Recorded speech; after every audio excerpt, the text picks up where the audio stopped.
ರಾಜ್ಯದ ಉದ್ದಗಲಕ್ಕೂ ಕೂಡ ಎಲ್ಲ ಜಿಲ್ಲೆಗಳಲ್ಲೂ ಕೂಡ ಮೈಕ್ರೋ ಫೈನಾನ್ಸ್ ಸಿಬ್ಬಂದಿಗಳ ಕಾಟ ಒಂದಲ್ಲ ಒಂದು ರೀತಿ ಇದೆ. ಜನ ಕೂಡ ಸುಸ್ತಾಗಿದ್ದಾರೆ, ಹೈರಾಣಾಗಿದ್ದಾರೆ. ನಿರಂತರವಾಗಿ ಪಬ್ಲಿಕ್ ಟಿವಿ ಈ ಮೈಕ್ರೋ ಫೈನಾನ್ಸ್ ಸಿಬ್ಬಂದಿಗಳ ಕಾಟದ ಬಗ್ಗೆ, ಜನರು ಅನುಭವಿಸ್ತಾ ಇರುವಂತಹ ಸಮಸ್ಯೆಯ ಬಗ್ಗೆ ವರದಿಯನ್ನು ಪ್ರಸಾರ ಮಾಡಿತ್ತು, ಅಭಿಯಾನವನ್ನು ಮಾಡಿತ್ತು. ಈ ಬೆನ್ನಲ್ಲೇ ಇವತ್ತು ಸಿಎಂ ನೇತೃತ್ವದಲ್ಲಿ ಒಂದು ಮಹತ್ವದ ಸಭೆ ಕೂಡ ನಡೀತಾ ಇದೆ. ಈ ಕುರಿತಂತೆ ಒಂದು ವರದಿ ಇದೆ, ಬನ್ನಿ ನೋಡ್ಕೊಂಡು ಬರೋಣ. ರಾಜ್ಯದಲ್ಲಿ ಹೆಚ್ಚಾಯಿತು ಫೈನಾನ್ಸ್ ಕಿರುಕುಳ. ಮೈಕ್ರೋ ಕಾಟಕ್ಕೆ ಬೀದಿಗೆ ಬಿದ್ದ ನೂರಾರು ಕುಟುಂಬ. ಪಬ್ಲಿಕ್ ಟಿವಿ ನಿರಂತರ ವರದಿ. ಕೊನೆಗೂ ಎಚ್ಚೆತ್ತ ಸರ್ಕಾರ. ರಾಜ್ಯದಲ್ಲಿ ಮೈಕ್ರೋ ಫೈನಾನ್ಸ್ಗಳ ಕಿರುಕುಳ ಅಷ್ಟಿಷ್ಟಲ್ಲ. ಪ್ರತಿ ಜಿಲ್ಲೆಯಲ್ಲೂ ಮೈಕ್ರೋ ಫೈನಾನ್ಸ್ಗಳು ಟಾರ್ಚರ್ ನೀಡ್ತಾ ಇದ್ದು ಬಡ ಜನರು ನಲುಗಿ ಹೋಗುತ್ತಿದ್ದಾರೆ. ಜೀವನ ನಿರ್ವಹಣೆಗಾಗಿ ಫೈನಾನ್ಸ್ಗಳಿಂದ ಸಾಲ ಪಡೆದಿದ್ದ ಜನ ಈಗ ಒದ್ದಾಡುವಂತಾಗಿದೆ. ಬಡ್ಡಿ ಅಸಲು ಕಟ್ಟಿ ಅಂತ ಮೈಕ್ರೋ ಫೈನಾನ್ಸ್ ಸಿಬ್ಬಂದಿ ನಿತ್ಯ ಮನೆ ಮುಂದೆ ಬಂದು ಟಾರ್ಚರ್ ಕೊಡ್ತಿದ್ದಾರೆ. ಇದರಿಂದ ನೊಂದ ಕೆಲವರು ಆತ್ಮಹತ್ಯೆಗೆ ಶರಣಾಗ್ತಿದ್ದಾರೆ. ಮತ್ತೊಂದಿಷ್ಟು ಜನ ಮನೆಗಳಿಗೆ ಬೀಗ ಜಡಿದು ಊರನ್ನೇ ಖಾಲಿ ಮಾಡ್ತಿದ್ದಾರೆ. ಮೈಕ್ರೋ ಫೈನಾನ್ಸ್ಗಳ ಕಿರುಕುಳದ ಬಗ್ಗೆ ಪಬ್ಲಿಕ್ ಟಿವಿ ನಿರಂತರವಾಗಿ ಸುದ್ದಿ ಪ್ರಸಾರ ಮಾಡ್ತಿದ್ದು ಮೈಕ್ರೋ ಫೈನಾನ್ಸ್ ಕಿರುಕುಳದ ಬಗ್ಗೆ ಎಳೆ ಎಳೆಯಾಗಿ ಬಿಚ್ಚಿಡುತ್ತಿದೆ. ಈ ಬೆನ್ನಲ್ಲೇ ಎಚ್ಚೆತ್ತಿರೋ ರಾಜ್ಯ ಸರ್ಕಾರ ಇಂದು ಮಹತ್ವದ ಸಭೆ ಕರೆದಿದೆ. ಮೈಕ್ರೋ ಫೈನಾನ್ಸ್ ಕಿರುಕುಳಕ್ಕೆ ಬ್ರೇಕ್ ಹಾಕಲು ಸರ್ಕಾರ ಎಂಟ್ರಿ. ಇವತ್ತು ಸಿಎಂ ಸಿದ್ದರಾಮಯ್ಯ ನೇತೃತ್ವದಲ್ಲಿ ಮಹತ್ವದ ಸಭೆ. ರಾಜ್ಯದಲ್ಲಿ ಜಾರಿಯಾಗುತ್ತಾ ಮೈಕ್ರೋ ಫೈನಾನ್ಸ್ ರೆಗ್ಯುಲೇಷನ್ ಬಿಲ್. ಕರುನಾಡಿನಲ್ಲಿ ಮೈಕ್ರೋ ಫೈನಾನ್ಸ್ಗಳ ಟಾರ್ಚರ್ ಮಿತಿಮೀರಿದ್ದು ಮೈಕ್ರೋ ಫೈನಾನ್ಸ್ ಕಿರುಕುಳಕ್ಕೆ ಬ್ರೇಕ್ ಹಾಕಲು ರಾಜ್ಯ ಸರ್ಕಾರ ಮುಂದಾಗಿದೆ. ಇವತ್ತು ಮುಖ್ಯಮಂತ್ರಿ ಸಿದ್ದರಾಮಯ್ಯ ನೇತೃತ್ವದಲ್ಲಿ ಮಹತ್ವದ ಸಭೆ ನಡೆಯಲಿದೆ. 4 ಇಲಾಖೆಗಳ ಸಚಿವರನ್ನೊಳಗೊಂಡಂತೆ ಸಿಎಂ ಸಿದ್ದರಾಮಯ್ಯ ಸಭೆ ಕರೆದಿದ್ದಾರೆ. ಮೈಕ್ರೋ ಫೈನಾನ್ಸ್ಗಳ ಕಿರುಕುಳಕ್ಕೆ ಕಡಿವಾಣ ಹಾಕಲು ಕಠಿಣ ಕಾನೂನು ತರಲು ಹೊರಟಿರುವ ರಾಜ್ಯ ಸರ್ಕಾರ ಮೈಕ್ರೋ ಫೈನಾನ್ಸ್ ರೆಗ್ಯುಲೇಷನ್ ಬಿಲ್ ತರುವ ಸಾಧ್ಯತೆ ಇದೆ. ಇವತ್ತಿನ ಸಭೆಯ ಬಳಿಕ ಸಿಎಂ ಸಿದ್ದರಾಮಯ್ಯ ಈ ಬಗ್ಗೆ ಘೋಷಣೆ ಮಾಡಲಿದ್ದು ಮುಂದಿನ ಕ್ಯಾಬಿನೆಟ್ನಲ್ಲಿ ಸುಗ್ರೀವಾಜ್ಞೆ ಹೊರಡಿಸುವ ಬಗ್ಗೆ ಚರ್ಚೆ ನಡೆಸಲಿದ್ದಾರೆ. ಅದಾದ ಬಳಿಕ ಬಜೆಟ್ ಅಧಿವೇಶನದಲ್ಲಿ ಬಿಲ್ ತರಲು ಚಿಂತನೆ ನಡೆಸಿದ್ದಾರೆ. ಹಾಗಾದ್ರೆ ಇಂದಿನ ಸಿಎಂ ನೇತೃತ್ವದ ಸಭೆಯಲ್ಲಿ ಏನಾಗಬಹುದು ಅನ್ನೋದನ್ನ ನೋಡೋದಾದ್ರೆ, ಸಿಎಂ ಸಭೆಯಲ್ಲಿ ಏನಾಗಬಹುದು? ಇಂದಿನ ಸಭೆಯಲ್ಲಿ ಮೈಕ್ರೋ ಫೈನಾನ್ಸ್ ಸಂಸ್ಥೆಗಳ ಮೇಲೆ ಕಠಿಣ ಕ್ರಮ ಜಾರಿ ಮಾಡುವ ಸಾಧ್ಯತೆ ಇದೆ. ಹಾಲಿ ಇರುವ ಕಾನೂನಿಗೆ ಹೆಚ್ಚಿನ ಬಲ ಇಲ್ಲದ ಕಾರಣ ಹೊಸ ರೂಲ್ಸ್ ಜಾರಿ ಮಾಡಲಿದ್ದು ಮೈಕ್ರೋ ಫೈನಾನ್ಸ್ ರೆಗ್ಯುಲೇಷನ್ ಬಿಲ್ ತರುವ ನಿರೀಕ್ಷೆ ಇದೆ. ಸದ್ಯಕ್ಕೆ ಸುಗ್ರೀವಾಜ್ಞೆ ಜಾರಿಗೆ ತಂದು ಬಳಿಕ ಮಸೂದೆ ತರಲು ಸರ್ಕಾರ ಮುಂದಾಗಿದೆ. ಕಿರುಕುಳ ನೀಡುವ ಮೈಕ್ರೋ ಫೈನಾನ್ಸ್ ಸಂಸ್ಥೆಗಳ ಮೇಲೆ ಕ್ರಿಮಿನಲ್ ಕೇಸ್ ದಾಖಲು ಮಾಡಲಿದ್ದು ರೂಲ್ಸ್ ಫಾಲೋ ಮಾಡದೆ ಬಾಲ ಬಿಚ್ಚಿದ್ರೆ ಪರ್ಮಿಷನ್ ಬ್ಯಾನ್ ಅಸ್ತ್ರ ಪ್ರಯೋಗಿಸಲಿದೆ. ಆರ್ಬಿಐ ಅಡಿ ಕಾರ್ಯನಿರ್ವಹಿಸುವ ಮೈಕ್ರೋ ಫೈನಾನ್ಸ್ಗಳಿಗೂ ಕಡಿವಾಣ ಹಾಕಲು ಮುಂದಾಗಿರೋ ಸರ್ಕಾರ ಈ ಬಗ್ಗೆ ಕೇಂದ್ರ ಸರ್ಕಾರಕ್ಕೂ ಪತ್ರ ಬರೆಯುವ ಬಗ್ಗೆ ಸಭೆಯಲ್ಲಿ ತೀರ್ಮಾನ ಮಾಡುವ ಸಾಧ್ಯತೆ ಇದೆ. ಇನ್ನು ಈ ಬಗ್ಗೆ ಪಬ್ಲಿಕ್ ಟಿವಿ ಜೊತೆ ಮಾತನಾಡಿರುವ ಕಾನೂನು ಸಚಿವ ಎಚ್.ಕೆ. ಪಾಟೀಲ್, ಮೈಕ್ರೋ ಫೈನಾನ್ಸ್ನವರ ದೌರ್ಜನ್ಯ ತಡೆಯಲು ಕಾನೂನು ಬಲಗೊಳಿಸಲು ಮುಂದಾಗಿದ್ದೇವೆ ಅಂತ ತಿಳಿಸಿದ್ದಾರೆ. ಬಡವರ ಮೇಲೆ ಸಾಕಷ್ಟು ದೌರ್ಜನ್ಯ ಆಗುತ್ತಿದೆ. ಈ ಸಂಬಂಧ ಮುಖ್ಯಮಂತ್ರಿಗಳ ಜೊತೆ ಇಂದು ಮಹತ್ವದ ಸಭೆ ಇದೆ. ಮೈಕ್ರೋ ಫೈನಾನ್ಸ್ ತೊಂದರೆ ತಪ್ಪಿಸಲು ಕಾನೂನು ತಿದ್ದುಪಡಿ ಅಗತ್ಯದ ಸಂಬಂಧ ಕರಡು ಸಹ ಸಿದ್ಧಪಡಿಸಿದ್ದು ಇಂದಿನ ಸಭೆಯಲ್ಲಿ ಮುಖ್ಯಮಂತ್ರಿಗಳ ಜೊತೆ ಆ ಸಂಬಂಧ ಚರ್ಚೆ ನಡೆಸುತ್ತೇವೆ.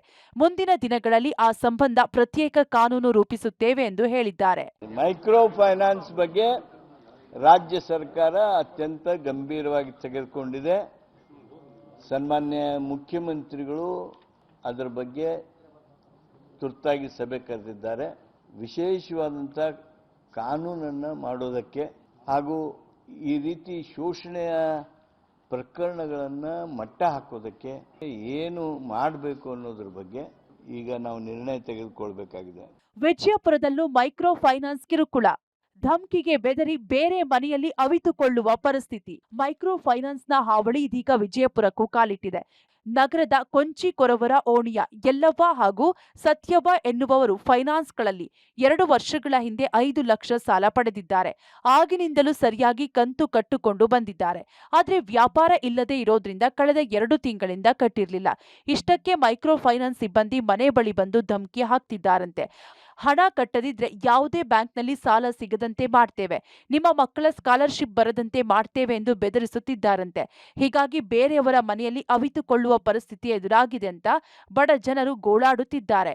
ನೀವು ತುಂಬ ಅಂತೇಳಿ ತರಿಸ್ಕೊಡ್ತಾರೆ ಸರ್. ತುಂಬಲಿಕ್ಕೆ ಅಂದ್ರೆ ಎಲ್ಲಂದು ಕಟ್ಟಬೇಕು ಆಗ್ತೀನಿ, ನಿಮ್ದು ಆಧಾರ್ ಕಾರ್ಡ್ ಎಲ್ಲ ಬಂದ್ ಮಾಡಿಸ್ತೀನಿ ಅಂತ ಹೇಳ್ತಾರೆ ಸರ್. ನಾವು 4-5 ಮಂದಿ ತೊಗೊಂಡಿರಿ ಸರ್. ನಮ್ದು ಬರಲಿಕ್ಕಿದ್ರೆ ಅವ್ರದ್ದು ಮನೆಗೆ ಹೋಗ್ತಾರೆ, ಅವ್ರು ಕರ್ಕೊಂಡು ಅವ್ರದ್ದು ಆಧಾರ್ ಕಾರ್ಡ್ ಎಲ್ಲ ಬಂದ್ ಮಾಡಿಸ್ತೀನಿ ಅಂತ ಹೇಳ್ತಾರೆ ಸರ್.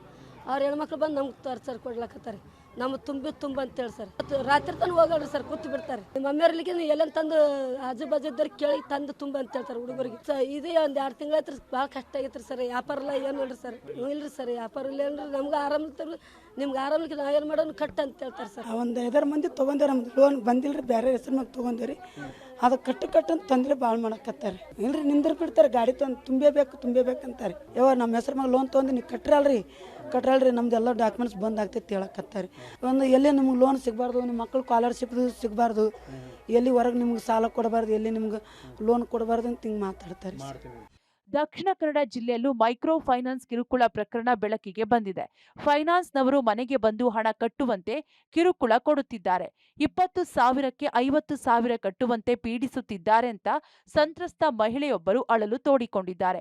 ಕರ್ನಾಟಕ ಋಣಮುಕ್ತ ಹೋರಾಟ ಸಮಿತಿಗೆ ಈ ಬಗ್ಗೆ ನೂರಾರು ದೂರುಗಳು ಬಂದಿದ್ದು, ಸಂತ್ರಸ್ತರನ್ನ ಸೇರಿಸಿ ಸಮಾವೇಶ ನಡೆಸಲು ಸಮಿತಿ ತೀರ್ಮಾನಿಸಿದೆ. 5 ವರ್ಷ ಆಯಿತು ತೆಗೆದು. ನಾನು ಒಂದು 3 ತಿಂಗಳು ಕಟ್ಟಿದ್ದೇನೆ. ಆಮೇಲೆ ನಾವು ಕಟ್ಟಲಿಲ್ಲ. ಇದರಲ್ಲಿ ಬಡ್ಡಿ ಅಷ್ಟೆಲ್ಲ ಹೇಳಲಿಲ್ಲ ಅವರು.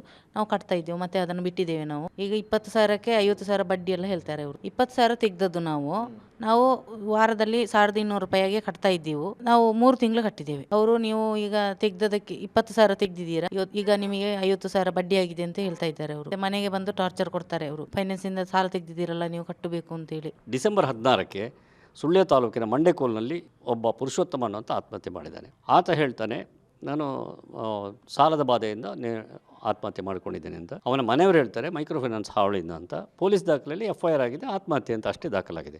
ನಿಖರವಾಗಿ ನಾವು ಒಟ್ಟಿಟ್ಟು ಇಂಥ ಫೈನಾನ್ಸ್ ಕಂಪ್ನಿಯವರು ಅಂತ ಹೇಳುವಾಗಿಲ್ಲ, ಯಾಕಂದರೆ ಕಾನೂನಾತ್ಮಕವಾಗಿ ನಮ್ಮಲ್ಲಿ ಆಧಾರ ಇಲ್ಲ. ನಮ್ಮ ಮಾನವಂತ ಜಿಲ್ಲೆಯಲ್ಲಿ ಎಲ್ಲಿ ಬ್ಯಾಂಕಿಂಗ್ಗಳು ಉಗಮ ಆಯಿತು ಅಂಥ ಒಂದು ಜಿಲ್ಲೆಯಲ್ಲಿ, ಪ್ರಜ್ಞಾವಂತರ ಬುದ್ಧಿವಂತರ ಜಿಲ್ಲೆಯಲ್ಲಿ ಇಂಥದ್ದು ನಡೆದಿದೆ. ಸರ್ಕಾರ ಎಚ್ಚೆತ್ತುಕೊಂಡಿದ್ದರೆ, 5 ವರ್ಷದ ಹಿಂದೆ ನಾವು ಮಾಡಿದ ಹೋರಾಟವನ್ನು ಗಮನಿಸಿದರೆ ಇವತ್ತು ರಾಜ್ಯದಲ್ಲಿ ಇಷ್ಟೊಂದು ಒಂದು ಆತ್ಮಹತ್ಯೆಗಳು ಆಗ್ತಾ ಇರಲಿಲ್ಲ, ಅಷ್ಟು ಕುಟುಂಬಗಳು ಉಳಿತಾ ಇದ್ವು ಅನ್ನೋದನ್ನು ನಾವು ಭಾಳ ಬೇಸರದಿಂದ ಹೇಳ್ತೇವೆ.